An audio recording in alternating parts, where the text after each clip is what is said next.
E ontem, Plínio, vocês falaram, a gente até mostrou aqui no Fórum Café, vocês falaram no 11h30 com o Ricardo Capelli, que falou sobre empresários chineses se colocando à disposição para escoar os produtos brasileiros que seriam exportados para os Estados Unidos, né? Uma medida aí para proteger, ajudar o Brasil na esteira desse tarifaço, né? Ou seja, você acha que esses sinais, né, por exemplo, dessa declaração aí que você trouxe do senador Thom Tillis falando sobre a possibilidade da tarifa ser adiada, a China se colocando à disposição para assumir esse lugar de exportar os produtos brasileiros que iriam para os Estados Unidos. Todos esses fatores somados, você acha que até amanhã não, né? Depois de amanhã seria o início do tarifaço, tendem a influenciar um adiamento, aí, enfim, se a gente for observando, né, uma declaração aqui, outra ali, ao que parece, pode até haver tarifaço, mas não exatamente nos moldes em que foi inicialmente anunciado, né? O que deu para perceber ontem, principalmente nessa conversa com o Capelli, né, que é presidente da Associação Brasileira de Desenvolvimento Industrial aí, é que assim, o bicho é menor do que foi plantado, viu, gente? Essa questão do tarifaço, o Brasil já tem, o governo brasileiro, o Haddad, a equipe econômica do governo Lula, já tem desenvolvido aí alguns atributos e algumas medidas para minimizar esse impacto nos setores que vão ser mais afetados, principalmente em relação aos trabalhadores, e isso viria mais ou menos naquilo que aconteceu durante a pandemia, né, para garantir, o governo entrar com uma garantia para manutenção dos empregos, né, eu acho que isso é importante assegurar, e o governo tem feito isso. Agora, todos esses sinais que você coloca, Ivan, isso aí aumentam em muito o potencial e fortalecem muito o governo brasileiro nessa mesa de negociação. Porque é lógico que vai ter um impacto imediato. Mas essa informação que o Capelli trouxe, ele trouxe inclusive em primeira mão para a gente aqui na Fórum, né, que ele foi procurado por empresários do setor e, ao mesmo tempo, ele foi procurado pela Embaixada da China, que abriu um canal para receber esses produtores brasileiros, né, para abrir ali uma rota para pegar esses produtos que já teriam, inclusive, já estariam sendo feitos com vistas ao mercado americano para a China. A China consegue, é lógico que não consegue absorver tudo, né, Aninha? Mas uma boa parte, por exemplo, de suco de laranja, de alimentos, né? Suco de laranja, café mesmo. Os chineses começaram a tomar café agora, então é um mercado em expansão que está acontecendo lá. E também, assim, tem os grandes players do café aí, que são essas cafeterias transnacionais, tipo aquela que o pessoal chama no nome lá, que o pessoal gosta, Starbucks, né?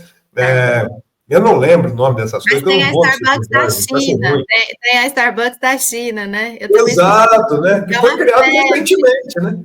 É uma febre lá, muito café, consumo. Inclusive fez elevar aí. A Ásia tem feito o preço do café ser elevado porque há uma demanda enorme do café na Ásia. E tem uma questão interna também que eu acho que é interessante, porque o que acontece? Essas grandes, tipo Starbucks, essas americanas, elas puxam muito o preço do café para cima, viu, gente? Eu sou de uma região cafeeira aqui no sul de Minas, e assim, a saca do café que é negociada a 700, 800, 900 reais, quando é com essas grandes, vai para 3 mil reais, 2.500 reais, a saca de café. Só que tem que ser um café, uma exigência de um café premium, um café mais, né, cultivado ali sem agrotóxicos. Então, isso pode ter uma influência grande no mercado interno, porque a maioria do café também vai ficar circulando aqui, né? E isso vai forçar uma queda, porque não é que assim, os produtores vão perder dinheiro, porque o custo da produção é o mesmo, né? O que eles vão deixar de ganhar vendendo por um tempo para esses grandes players. Não vai quebrar ninguém, né? Essa é a grande questão que se coloca. E, ao mesmo tempo, abre-se a oportunidade de novos mercados. Eu, na minha análise que eu tenho feito aqui, baseado em Hugo Albuquerque, alguns economistas que eu sigo, Oreiro, né, também ontem na conversa com o Capelli, eu tenho visto, gente, pode-se fazer desse limão uma limonada, porque assim, vai influenciar nos preços internos, ou seja, queda de inflação, isso é ótimo, e vai forçar algo que o Lula já estava fazendo, que é a abertura de novos mercados. Você abrindo novos mercados, você reduz a dependência do mercado americano. Só que o mercado americano, como disse aí os senadores, os parlamentares, dependem dos produtos brasileiros. O café não se planta nos Estados Unidos. Não existe condição climática para se plantar café nos Estados Unidos. E tem uma planta lá que tem cafeína que dizem que é horrível, horrível, não dá para beber, né? Então, como é que vai acontecer? Vai gerar uma inflação lá desses produtos, que são produtos que o americano toma à torta e à direita, né? Suco de laranja, café, essas coisas, que vai gerar uma pressão sobre os importadores e, consequentemente, vai abrir esse canal de negociação. Olha, gente, o que eu acho é que o governo Lula está muito certo, e o Lula foi muito feliz em colocar o Alckmin nessa negociação. O Alckmin é uma pessoa paciente, e acho que a paciência vai reverter esse quadro naturalmente. E ele já estava, né, Plínio? Ele já estava na negociação, desde o começo do governo Trump. Já tinha uma mesa de negociação. Agora, deixa eu falar rapidamente uma impressão minha sobre essa agenda aí com os democratas e também um republicano, né, que foi o Tios, né? O John Tios. Fica claro também a agenda anti-BRICS, né, dos Estados Unidos, né, e como eles têm usado este momento para interferir nas relações e nos elos intra-BRICS, né? Então, eles foram, assim, para cima, assim, querendo, exigindo, pedindo para diminuição do comércio entre Brasil e Rússia, principalmente nos derivados do petróleo, né? Eu estava vendo que o Brasil importa realmente da Rússia produtos refinados, lubrificantes, combustível, derivados do petróleo. Então, você vê que tem uma agenda geopolítica aí, né? Não é uma questão apenas de Trump, amigo do Bolsonaro e Eduardo Bolsonaro. Tem uma agenda geopolítica aí de muito incômodo com os BRICS e uma tentativa de isolamento da Rússia também. Né? E é interessante, né, Ana, que você traz esse assunto, e como a gente viu ontem a reunião, a maioria dos parlamentares eram democratas, era só um republicano. Então não é uma agenda do governo Trump, é uma agenda dos Estados Unidos. A questão, eles sentem que o avanço dos BRICS, principalmente o avanço dos BRICS, faz frente à hegemonia americana, né? E os próprios temas que estão sendo colocados agora na mesa de negociação, né, Ana, dizem muito sobre isso, que é o quê? Petróleo e terras raras, que é a transição energética. Gente, a economia dos Estados Unidos, o lastro da economia dos Estados Unidos é dolarização da economia mundial, que é o domínio pelo sistema financeiro, dominação da energia através do petróleo, das transnacionais do petróleo, né? Principalmente, daí tem a questão das armas. Mas se a gente for pegar esses dois temas primeiros aí, se a gente faz uma transição energética e os Estados Unidos perde lugar nessa questão energética, e tem tudo para perder, e também existe um processo natural aí de desdolarização da economia que está sendo acelerado, principalmente por causa dos BRICS. Como é que fica essa hegemonia dos Estados Unidos? Então, é o medo de perder o lugar como, diz o Trump, né, o xerife do mundo, né, gente? Gente, em apoio ao que vocês estão falando aí, a declaração do Capelli e tudo, esse vídeo aqui do porta-voz do Ministério das Relações Exteriores da China. 中方已就美国对巴西加征关税阐明立场。 Eu vou gastar um pouco do meu mandarim aqui para ajudar vocês a traduzir, tá? Vou botar do início aqui. 此前，中方已就美国对巴西 deixou clara a sua posição em relação ao aumento das tarifas 加征关税阐明立场。 dos Estados 我想 Unidos 强 sobre 调 o Brasil. 关税战 Quero destacar que guerras tarifárias não têm 没有赢 vencedor. 家，单边行径不符合。e práticas unilaterais não beneficiam ninguém. 任何一方的利益。中方愿同包括巴西在内的广大拉美。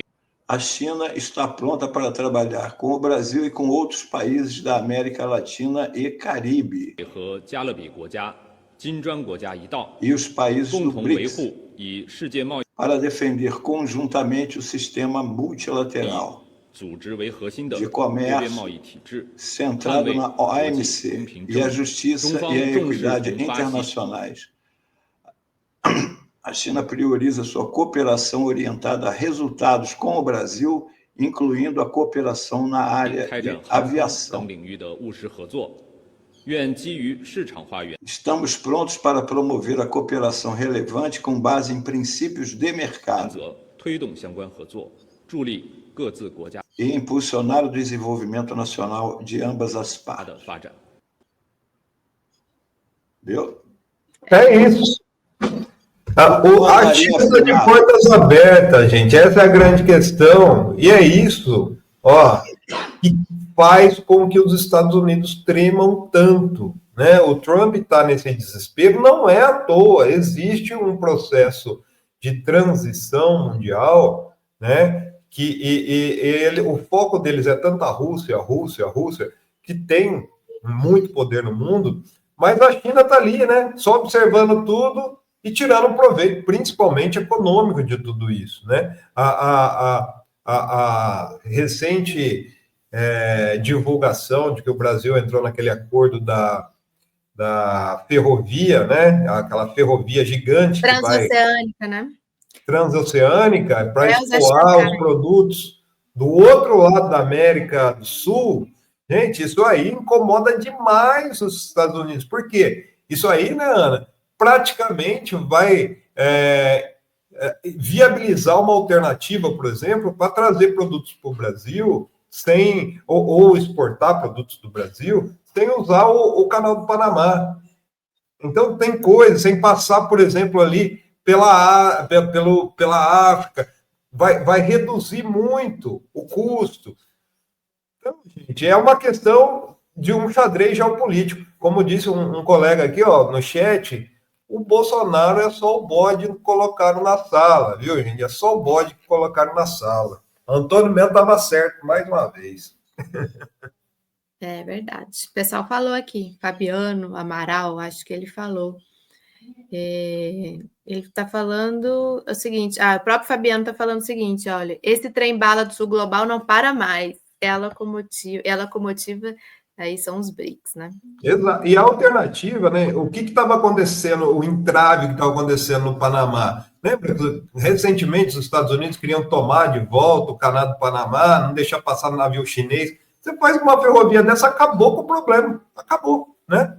E daí tem a questão da disputa também, né? Territorial. Por que, por exemplo, os Estados Unidos estão vindo para cima do governo da Venezuela de novo, né? Porque vai passar por ali, né? Tem todo o escoamento de um mercado. Então, se tiver um Bolsonaro aqui no Brasil, isso não vai acontecer e os Estados Unidos, ou pelo menos vai adiar isso, os Estados Unidos vão continuar reinando por mais um tempo. Mas acho que o processo de mudança já está em curso, viu, gente? Não tem o que pare, não. Não vai ter o que pare, não.